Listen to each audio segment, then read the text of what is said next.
Xanımlar, mən sizləri salamlayıram. Xoş gəlmişsiniz deyirik bu isti, daha doğrusu sərin yay günlərində. O deyir, psixologiya kimi təbiət də artıq dəyişkənliyə doğru gedir. Vaxtınızı əminəm ki, burada dəyərli keçirəcəksiniz. Üz-üstə bir şeydən başlayanda. Xanımlar, xoş gəlmişsiniz.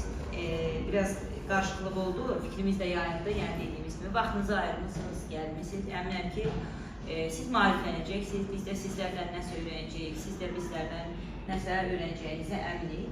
Tədbirinizə və təliminizə keçməmişdən qabaq qeyd edim ki, Azərbaycan Respublikasının qeyri-hökumət Dövlət Dəstəyi Agentliyinin maliyyə dəstəyi ilə müasir psixoloji dəstək ictimai birliyinin erkən nigahlı psixoloji fəsadları adlı layihəsi çərçivəsindəki təlimdəsiz. Mən, xoş gəlmişsiniz, yeni xanımlarımızı salamlayıram. Mən Günay Hüseyin, layihə üzrə ekspertəm. Bizim layihənin rəhbəri Ayda xanımdır.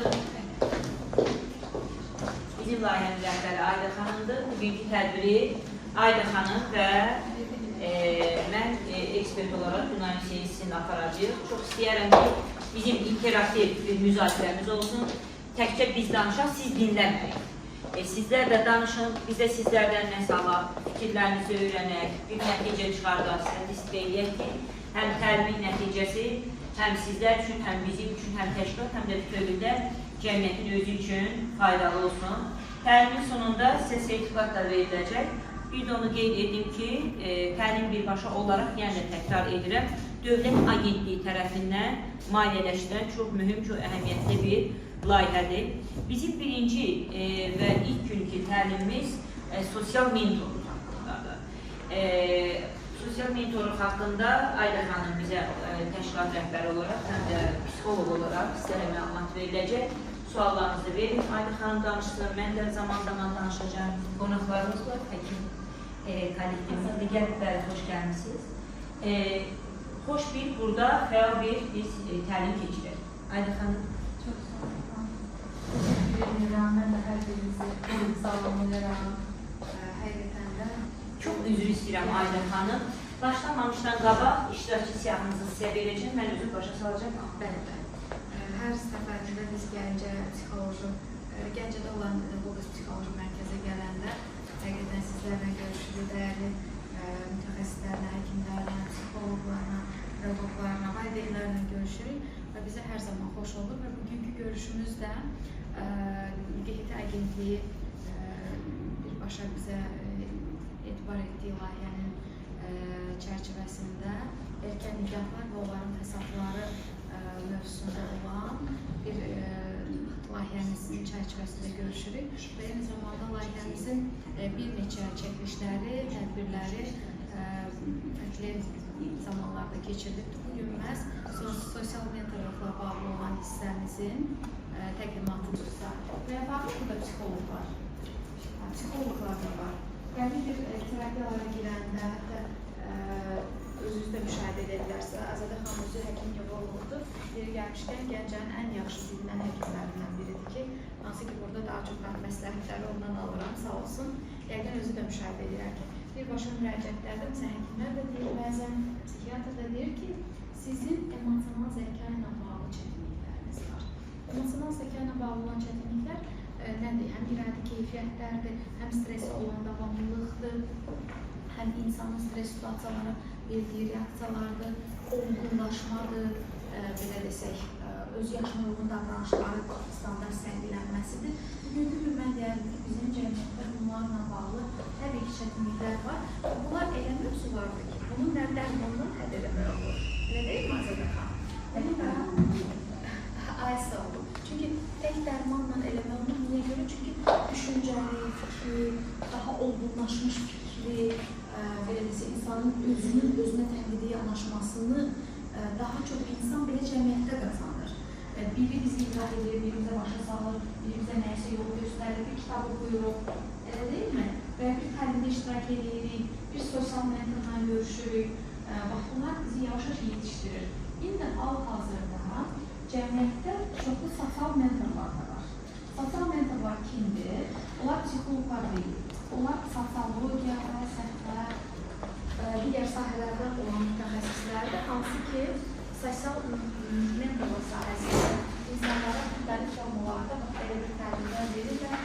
verirlər, sənədlər verirlər və xüsusilə mən hesab edirəm ki, ailə mövzusunda bizim yollarla həm psixoloji terapiyalara, psixoloqa, eyni zamanda sosial medyaya çox böyük ihtiyacımız var.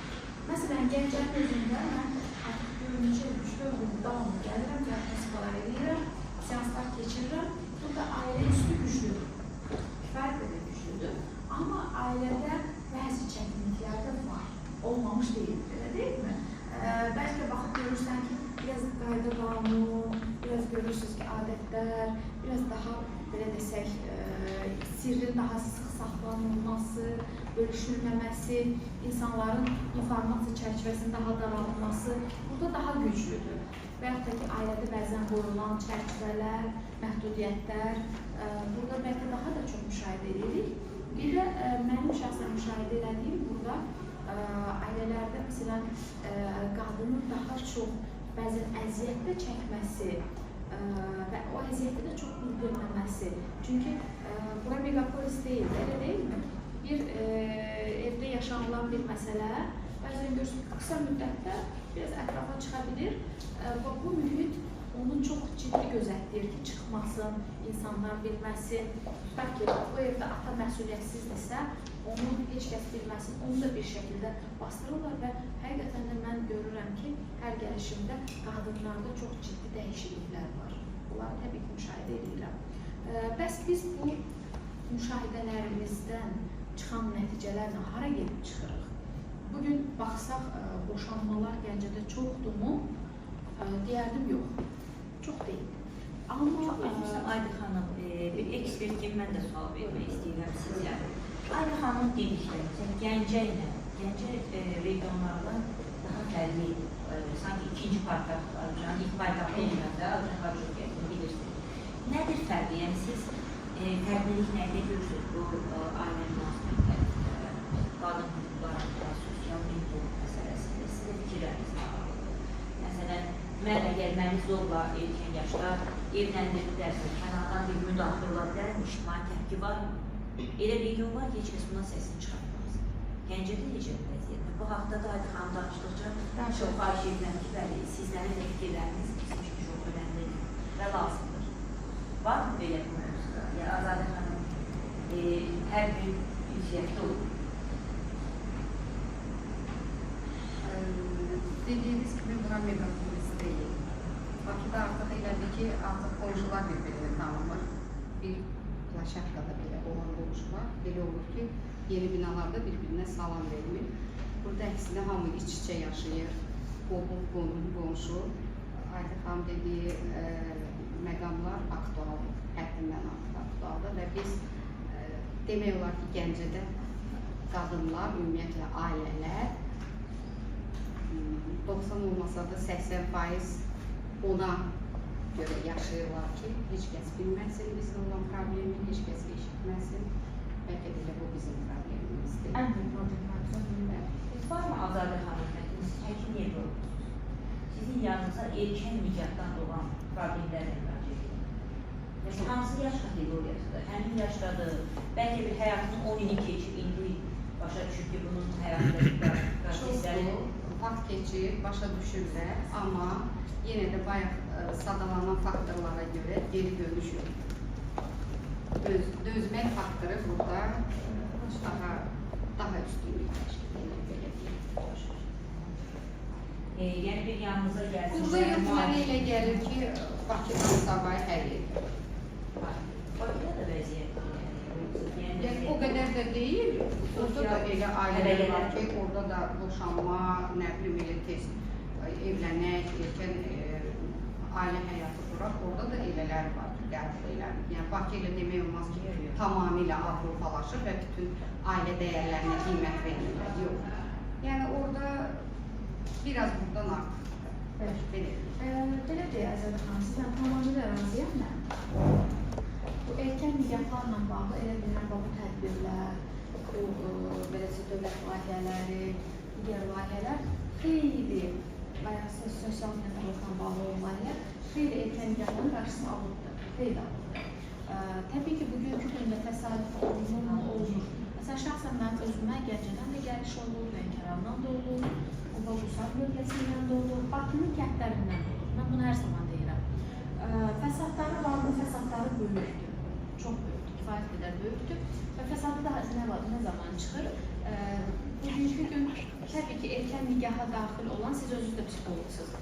Kimsə qızını psixoloqa aparmırsınız.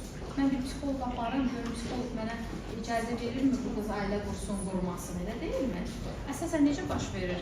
Bu erkən nigah baş verir, 6 ay sonra və ya 1 il sonra elə bu yaxında mən Gürcüstan qəbullarımızda oldum. Orada elə bir erkən nigah fəsadını görürsünüz. Çox tez qızımız ailə qurdu, ailə yönləndirildi. Cəmi bir övladı dünyaya gəldikdən sonra psixoloji stres basılı olubdu ki, qızın özündə artıq psixiatrik əlamətlər baş verilmişdi və boşanma ərəfəsindəydi. Biz o zaman görürük məsələlər, elə deyilmi?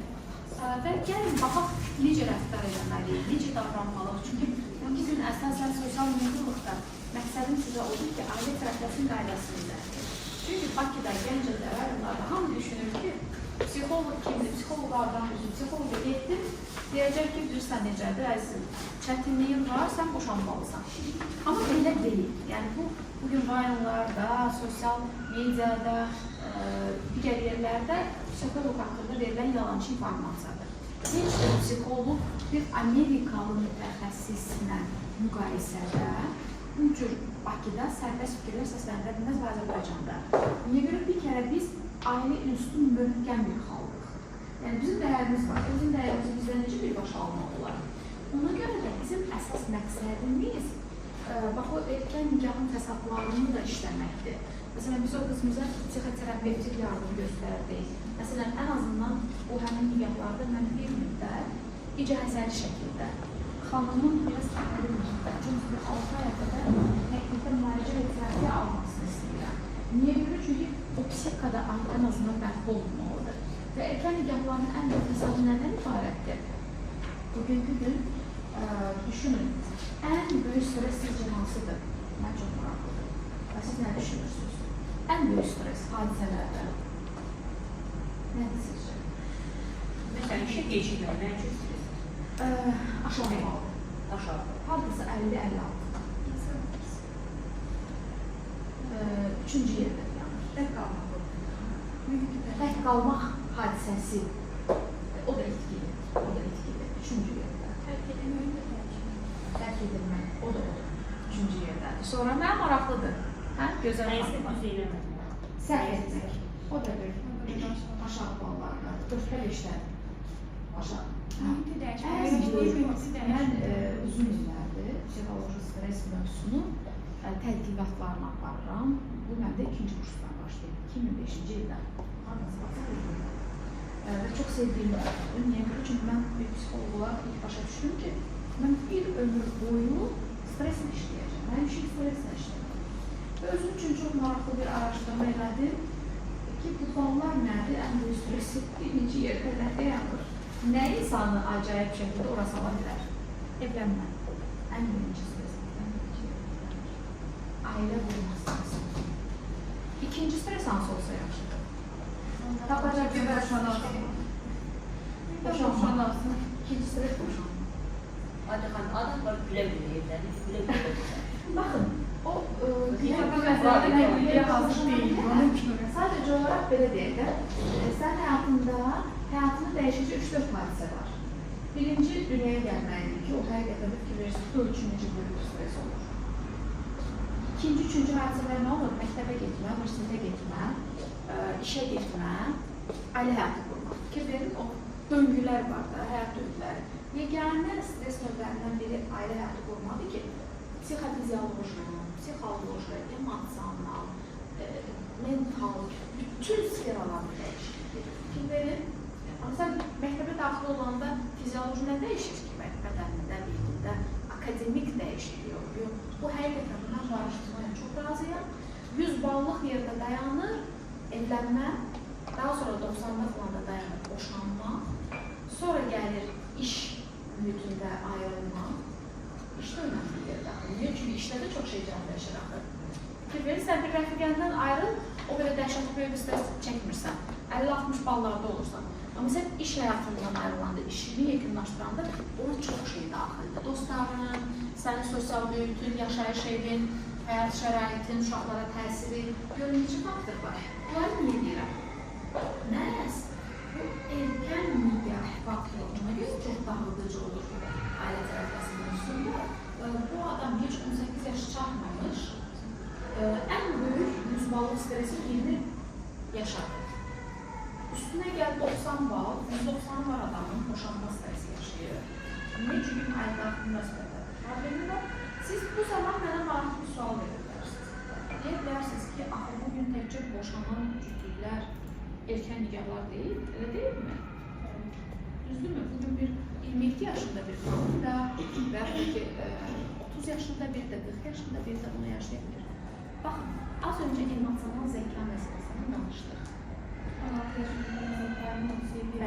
Mənim hər zaman təklifim nədir? Bizim dövlət çərçivəsində olan hər zaman da efirdən, xüsusi məsuliyyətli dövlət tədbirlərində çıxış edib və bildirirəm ki, bizim nigaha daxil olma prosesində necə ki, analizlər var, baxışlar var, psixoloji olaraq emosional zəkanın və zəkanın eyni zamanda minimal psixoloji problemləri, təbii ki, hamısı eləmək mümkün deyil, ən azı ailə daxili münasibətlər üçün ən minimal psixoloji problemləri yoxlanışı mütləq qaydada həyata keçirilsin.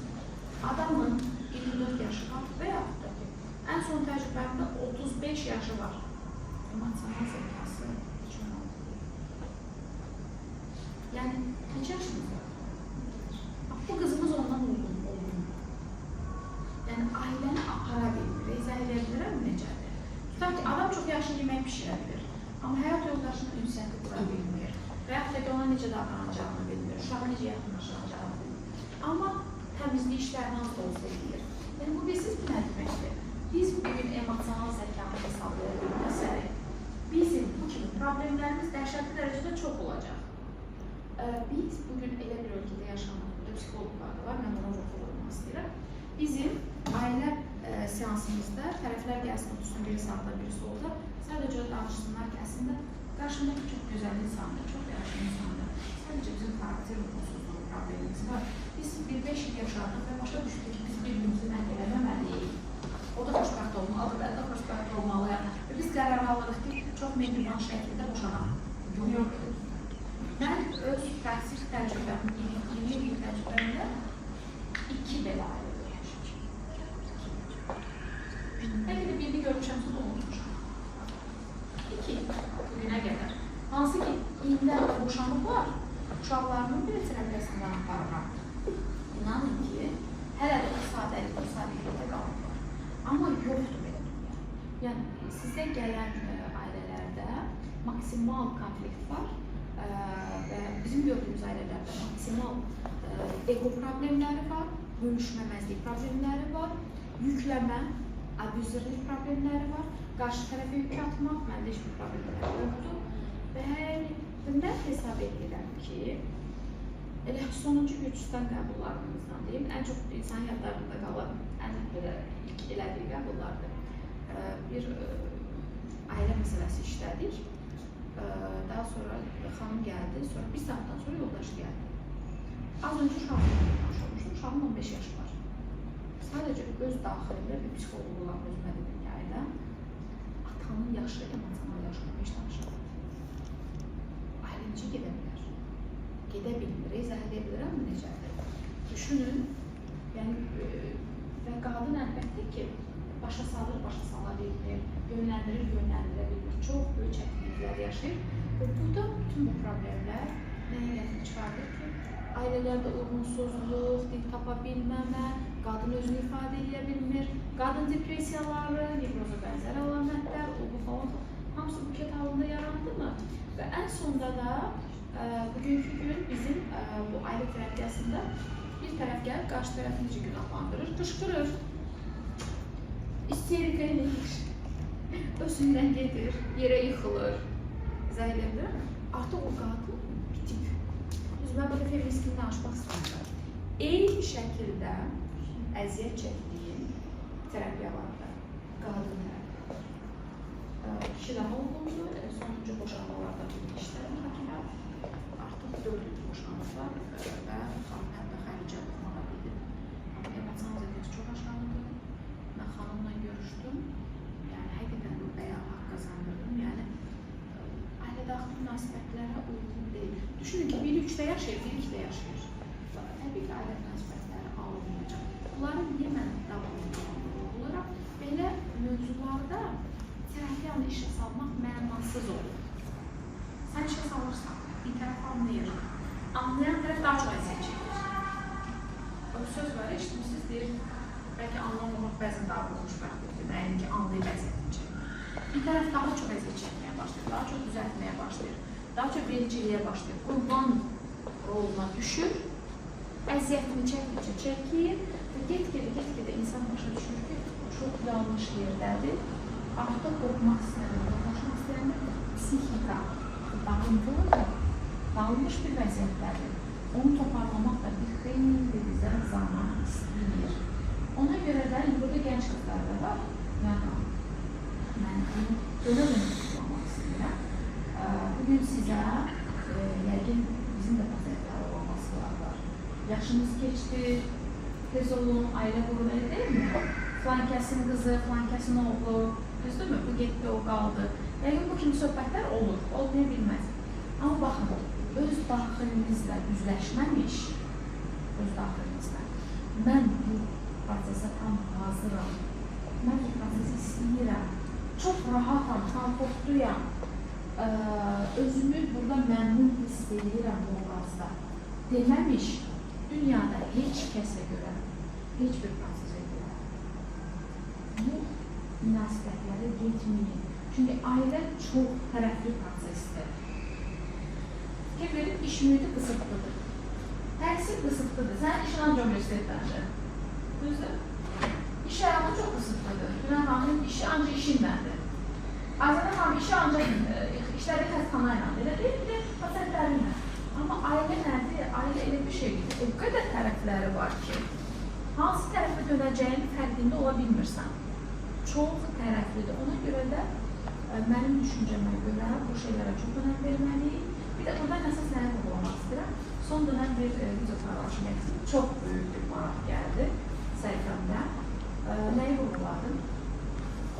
Analarınızla olan ünsiyyətiniz çox önemli. Fikir verin. Analarınızla savaşda olacaqsınızsa, gələcək həyat yoldaşınızın əlamətlərinin 70% anamız olacaq. Bunu məndən kimdən deyil. Xüsusən bilən xanımlara. Tamam mı? Niyə? Niyə? Çünki sən az yaşlısan, ana meyillisən. Sən ilk sevdiyin kimdir? Anamdır. Bir birlik var da, ana yoldaş birliyi. O birliyi çox atayla yaşamazsan. Nənəylə də çox yaşamazsan. Yaşadıqda belə böyük fəsadlar olur. Ana birliyi olur, elə deyil mi? Ana yoldaş birliyi. Yəni 3 yaşına qədər uşağı harada görərsən daha çox? Qolunu bura qoyub yatır, burada rahatlayır, burada sayılır. Artıq sevgi münasibətlərində də, ailə-daxili münasibətlərində elə bir yaxınlıqda fikir verirsinizmi? Emosional, bədənsəl, ruhsal, mənəvi və bir müddət sonra sən anlayırsan ki, əslində sən doğrudan da öz ananın mənfi cəhətlərini insanda tapmışsan. Amma necə baş verib bu hadisə, necə olub bilmirsən? Çox sadə. Psixo-emosional baxımdan, energetik səviyyədə sən əslində həll edə bilmədiyin problemi axtarırsan. Sən həll edə bilmədiyin problemi axtarırsan. Məsələn, X pasiyentimizin anası çox deyilgəndir. Buraya gələrkən bir qəbul elədim gəncə qəbulunda. Xanımın anasına baxdım, yoldaşına qanunu var, anasını görmüşdüm. İkinci sözüm xanımı oldu ki, siz eynən həyat yoldaşınızı da ananıza oxşadırsınız, bəli. İndi ikisini də görmək istəyirəm. Zəhər edirəm necə? Niyə? Çünki bir savaşı bitirməmiş psixikada yenisini açmaq olmaz. Mən hər zaman gənc qızlarımıza önərirəm. Bax, bu sosial medianın sayəsində çox önəmli adımlardan biri mənə qalır. Biz bu elementlər bilməliyik. Gələcəkdə həm bu erkən yanların fonunda, həm bu ailə-daxili münasibətlərin fonunda, həm bu gənc xanımların emosional zəka ilə bağlı nikaha gedir.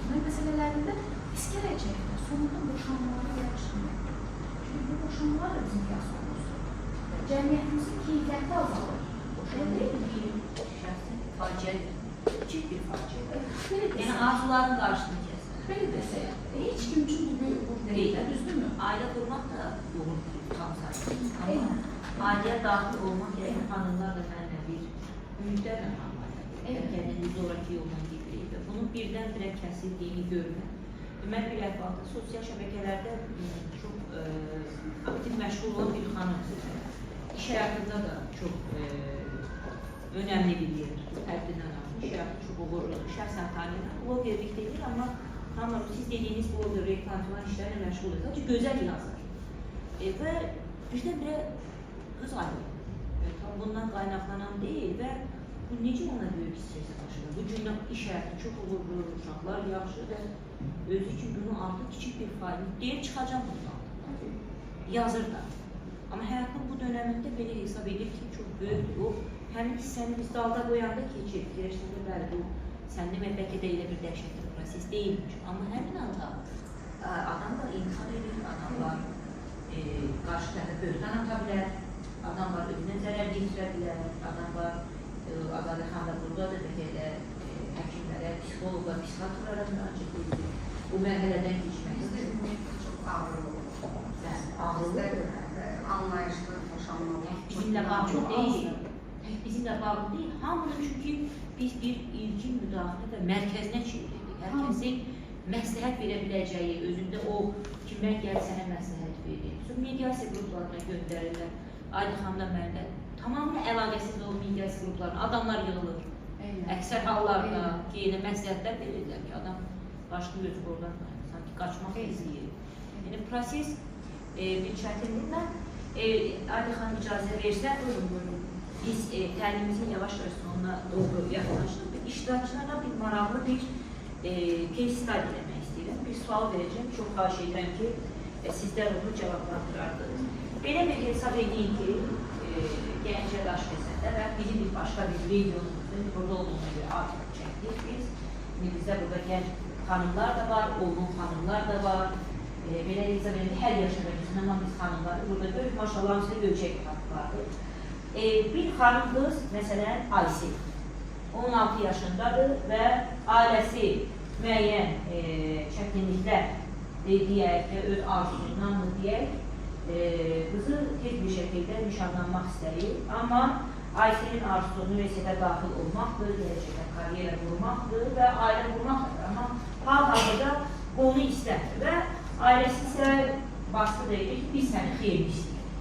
Şimdi mən sizə bir sual qoyacağım. Bunu xahiş edirəm ki, bu situasiyada siz cavab verərsiniz. Birinci xahiş edən fikirləşin. Birinci, Aysel'in yerində olsanız nə edərdiniz?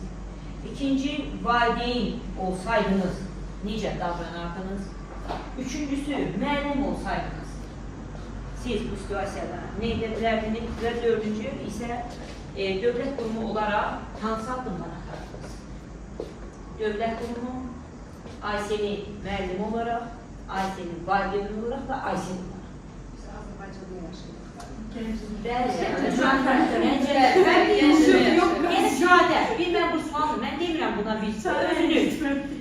Mən demirəm ki, siz buna ideal bir cavab verərdiniz. Mən birinci sual vermək istəyirəm bizim Azadə xanım. Azadə xanım, amma çox xahiş edirəm ki, siz burada bir səmimi və o həkim, nevrolog biraz rolunuzdan sizi mən həyatdakı rolunuzdan çıxardacağım. Sualı belə qoymasın. Azadə xanım, müəllim şagirdinizi gəlirsə müraciət edirsin, mənə əmin edir. Mən oxumaq istəyirəm. Həmin anlar siz, bəlkə ki, sizin ətrafdakılarınız nə edər? Çox xahiş edirəm, müəllim olaraq kim nə edə bilərdi? Buna bir Mənim valideynlərim söhbət edir birinci növbədə. Amma çox dərin müdaxilə etmədən müəllimlərə valideynlərə məsləhətini verər. Valideynlərə məsləhət verir. Siz məsləhət gözləmədiniz. Bəs xanımın adını zəhmət olmaz. Nəzakət xanım. Siz nə edir? Mən onun müəllimim. Valideynin düzdür, valideynin məsləhət vermək, amma orada dağın təpəsindədirsə o məsləhətə qulaq asır deyil. Qulaq asmayacaq. Asılmayacaq. Onda dövlət qurumuna müraciət edilir. Ən yaxşı variantdır. Bəli. Və başqa kimsə deyə bilərmi? Müəllim olsaydınız. Nəzakət xanımın və Azadə xanım mentalikdən və cəmiyyətdən doğan bir cavabı verdi, özünü həmin yerə qoydu.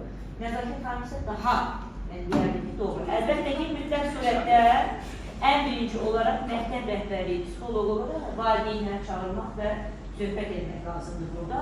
Əgər nəticə gəlməsə, müəllimin borcu və vəzifəsi mütləq olaraq dövlət qurumuna məlumat verməkdir. O artıq müəllimi aşır. Söhbət elədikmi, bunun sizin artıq müdaxilə eləməyinizin yeri yoxdur. Biz burada nə edirik? Siz artıq müəllim olaraq dövlət qurumuna müraciət edirsiniz. Dövlət qurumu da anonim olaraq artıq gedir, ailəyə lazım olan tədbirlər görür ki, son illər adam düzünü edir. Dövlət qurumlarının səy nəticəsində erkən nikahdan sayı hədisiz neydi? Azalmaqda, hətta nişanlayanlar belə gizlədirlər. Mən ictimailəşmə indi çox sosial şəbəkələrin hesabına da biraz bunun qarşısı alınır. İndi mən xanım qızlarımız var burada, gənc xanımlarımız var. Sizə müraciət etmək istəyəm. Adınız nə idi? Bəli, sizə. Gülzar, Ayşənin yerində olsa nə edərdiniz? Öz narazılığını bildirərdim. Öz narazılığınızı bildirərdiniz. Böyle bildirərdiniz. Sonra nə edərdiniz? Öz hüquqlarınızı qorumasını. olmazsa, Narazılıq bildirmə. mən də gelib müəllimə deyərdim. Müəlliminə kömək istəyərdim. Yəni ən doğru addımlardan birini mən də burada sizi təbrik edirəm, atardınız. Çünki ən birincisi sizin məktəb və məktəb rəhbərliyinə müraciət eləməlisiniz. Çünki niyə bu məktəb rəhbərliyinə müraciət eləyirsiniz? Çünki qohumda da yəqin ki, onun mən valideynlərim kimi düşünər. Çünki onların işinə deyə bilmirəm. yox, başqa səbəb var. Çünki niyə? Məktəb rəhbərliyi qohumdur, yaxşılıqdan sizə yazı eləməkdə eləmir ki. Çünki sizin təhsil almaq hüququnuz pozulacaq. Bəli, təhsil almaq hüququ pozulduğuna görə də sizin müraciətlər elə Trabzon xanımdan, Azadə xanımdan, Nəzakət xanım çox yaxşıdırsan da mən gedim müraciət deyil. Artıq burada dövlətin özünün bir qayda qanunu var. Təhsil hüququnuz pozulacaq. Təhsil hüququnuz pozulacağına görə də sizin həqiqətən müraciət etməli olduğunuz deməli birinci və ən çətinlərdən birinə gəlmək istəyirəm ki, valideyn olsanız nə edərdiniz? Mən gəlirəm, Ayşə ilə müraciət edirəm, valideynlər, bir yandan maddi çətinliklər var. Necə? Yəni icazə verir. Evlənməyə. Yol verməzdim. Evlənməyə siz 2 yaşında qızlarım var. Elə bir tutaq ki, yoldaşı mənə baskı eləsə, qətiyyən nə olur olsun. Bəs əgər yoldaşınız razıdırsa? Qətiyyən yol verməzdim. Nə baxarsa Qarşı çıxardınız. olsun. Qarşı çıxardı. Bəlkə də 16 yaşındakı Aysel olsaydım, o vaxtı valideynlərim Yox, siz qarşı anasınız. çıxmazdım. Aha. Övlad olsaydı. Siz Ayşənin anasısınız. Amma ana kimi Aysel'in anasıyamsa buna qətiyyən yol verməzdim. Ayşə, Yəni 2 yaşında da 16 yaşından axır indiki yaşım bir deyil. Yəni bəlkə də 16 yaşım olsaydı valideynlərimə qarşı çıxmazdım, boyun əyərdim. Düzdür, o hadisələr yaşanmır çox şükür ki, amma yəni o düşüncəylə yaşamışam ki, valideyn nə deyirsə ondan gedəcəm. Amma indiki yaşımda qətiyyən yol verməzdim. başqa burada bizim bir Ağdişək xanımımız var. Nə edərdiniz? Yəni nə məsləhət görərdiniz? Mən də baxmaram buna ki, qızları tezlərə versinlər. Bir də burada bir Gedirlər, təcrübələr olmur. Qaynanı ilə dolanma, nə bilim, götürsən, yoldaşı, o nə bilir, başa düşür ki, yoldaşı nədir. Başa düşə bilmir, çox qızlar deyir, qoy mən gedim, mən tək yaşayıram. Yaşayıram, onda təcrübəsi olmur, biraz 4 gəlinim var. Onda belə bir Hamısını mən o qədər gözəl yola vermişəm, bu gün hamısı xoşbəxtdir, hamısını növbəti belə bir sual meydana çıxır. Bunu da verirəm, keçirik dövlət qurumundan, bəli yavaş-yavaş yekunlaşdırıq biz birinci təlimimizi.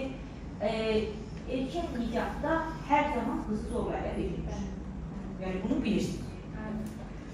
Bu çox təəssüf ki, ya qızların bəzən ki, əlbəttə çoxdur. Ya aldadılma, ya həvəslənmə, bəli, elə deyək ki, sizin qızınız, burada indi ana olanlar var, getmək istəyir. Yəni ailə münasibətini qurmaq istəyir. O zaman siz qızınıza nə məsləhət verərdiniz? Yəni qızınızı deyərdiniz ki, çox yaxşı edirsən, bəli, mən də ailə qurmuşam, əvlad qurmuşam, durmaq lazımdır, yoxsa həyatında nə elədirsə, mən bir bunu Əks variantları göstərmək lazımdır ki, getsən, sən fikirləşməyib, xəyal qurduğun kimi olmadığı halda çıxmış yolun nə olacaq? Yəni, sən yenə 16 yaşına gedib 17 yaşında boşanacaqsınsa, ondaki bir də məsələ kirəyə tutum, elə qalda deyəcək. xoşdur, xoş deyil. Bunun çıxış yolu yoxdur, salondan Bəli. valideyn olaraq istəməlidir. Yəni, tutaq ki, belə deyək, biz çox dirəşib ki, yəni mən ailə Var qurmalıyam. elə, əlbəttə var. Belə də ola bilər, yəni nə qədər valideyn istəsə belə evlənməyə, qız istəyər ki, evlənə və bu zaman məncə psixoloq yardımına ehtiyac olar, bir psixoloqdan dəstək almalılar. İşte mən öz düşüncəmi deyək. Bəli. Məncə ailədən çox şey asılıdır. Elə ailələr var ki, uşağın yanında erkən yaşından o qədər evlilikdən danışır, kimlərsə misal çəkir. Amma elə ailələr var ki, təhsili üstün tutur. O uşağı da məncə beyninə o yedilir. Yəni, evdə əgər ana o söhbəti açmırsa, inanmıram ki, heç bir uşaq ailə yönlü. Aldanılma da var. Bir gündə aldanılmıram. Sığınacaqlarda 16-17 yaşında ana olanlar. Hiç birini biz sizə inanırıq ki, olan əksəriyyətin bir çoxu valideyn tərəfindən evləndirilməli deyil. Burada cəmiyyət olaraq Biz bunu da elədik və son sualı vermək istəyirəm. Görürsünüz ki, ətrafımızda və eşitmişsiniz məktəbdən, valideynlərin bildirindən ki, erkən nikaha məcbur edilən var və hətta məcbur edilmiş, ümumiyyətlə bu qanunsuzdur. Yəni, bizim 16-17 yaşımız olsa, belə bizim evlənməyimiz olmaz. Yəni, dövlət tərəfindən 18 yaşına çatmamış şəxslərin nikahına verilmir. İndi mən sizcə bu halda, mən təsəvvür bilmək istəyirəm ki, bax, belə bir hadisə var. Siz dövlət qurumundan nə gözləyirsiniz? Dövlət qurumsuz, nə edərdiniz? Bax, mən bu xanım, Qəşəng xanıma sual vermək istəyirəm. Sizcə dövlət nə edə bilər? Qarşısında olur. İmkan verməzdən ki, elə bir şey olsun. Ümumiyyətcə, erkən nikah deyəndə, yəni, məncə ən çox burada var. Valideynlərin günahı var. Niyə? Çünki yetərincə uşaqlara sevgi göstərmirlər. O da ki, sevgini qıraqda başda axtarır. Yəni, hər hansı bir oğlan olsa ona boş-boş yalancı vədlər verir və qız ona inanır. Yəni, elə fikirləşir ki, aləmdən görmədiyimi qıraqdan görürəm. Yəni, mən elə fikirləşirəm. Dövlət qurumu olsaydı da, yəni, qarşısını alırdım. Yəni, dövlət qurumu olaraq birincisi qurumların vəzifəsi ailə ilə fərqli söhbət edildi, aparmaqdır. Bəli. Bax, bu qızın anası, 18 yaşında atası gəldilər, biz Xankəndili yollarının anası, atası Cəbrayıl'da da bir kəlimə baxdığınızda sana. Neyse atası razı oldu, qızıma da neçə dəfə dedim ki, qızım, mən sən oxutmaq istəyirəm. Nə deyirsən, qız da dedi, mənə atam nə desə onu eləyəcəm. Nəysə qaldım belə iki daşın arasında. Bunu evləndirdi, sonra bu qız oldu. O qədər pis vəziyyətlər yarandı ki, mən məcbur oldum ki, 4 yaşında bunu, yəni psixoloji cəhətdən travmalı oldu, saxlamadılar da bu uşağı. Yəni bu uşağı tulladılar mənim üstümə, mən satdım, yəni ne qədər mən 12 klasımda. Yəni çox pis vəziyyətlərdir, yəni qəbul eləmədilər. Yəni mən deməyim oldu ki, başa düşün də qızlar tələsməsinlər. Bunlar valideynini tələsməsinlər. Tələsməsinlər ki, bunun pulu var, varı var, maşını var. Evlatlarını o da atmasınlar. Yəni adi bir səhvdən ötürü mənim də qızım da oxuyar şeydir, bəlkə də elə hərəkət olundu ki, yəni tez getdi, 18 yaşı olanda yenə balacadan olsun, 2 ay yaşı düşür. Yenə o başa düşmür, dərk edir. Yəni uşaq qaldı belə, mən bunu bax, bu indi gör nə gözəl olurdu. Bu qoca yaşımda mən bunu dalınca 10 ildir bırak sürmürəm. Fasilə vermədən sürmürəm də, yəni mən bu qıza görə. İndi bugünkü günə yəni şükür ki, o hicabı da bağlayır, yəni elə bir vəziyyətdəydi ki, yerdə götür malın peyini də yerdə, yəni beyin sistemi qurmuşdu bir tərəfi. Yəni mən bunu da oxudum, tutardım. Yəni deməyim odur ki, qızımın yəni şayanda demirəm, kiçənində elə oldu. Yəni elə bir neçə dəfə atası boşandılar istədim, mən yol vermədim, yəni onun ailəsində dağılmadım. İndi bugünkü günə şükür edir, yəni mən 20 ildir mən bu əzabı yaşayıram. Tələsməməli, Tələsdir, doymadı atası. məsləhət görür. Yəni mən məsləhət görürəm ki, ay qızlarım, yəni evlatlarımızı tələsdirməyin, bu həvəsi olmasın. Bunun özündə də həvəsi eləmək, bağışlasın qarşı, Mehmet Gülyan hələ ümiddən oyandım deyil. Deyirəm, onunla başı sağlam gəlir, onunla hələ sən öyrəyəm. Yəni tələsməsin. Allah köməyiniz olsun. Tələsməyin. Allah köməyiniz olsun. Xanlar, biz təlimin sonuna gəldik biz birinci təlimimizin. Sizə suallar, əgər təlim barədə nə əldə etmişsiniz, nəsə bir şey öyrəndinizmi kimi, kimlərinsə bir sözü varsa, verə bilər, deyə bilərsən. Varmı kimlərinsə sözü? Çox sağ olun, var olasınız. Tədbirin sonunda da şəkil çəkdir. Hoş oldu. Var olasınız. Çox sağ olun.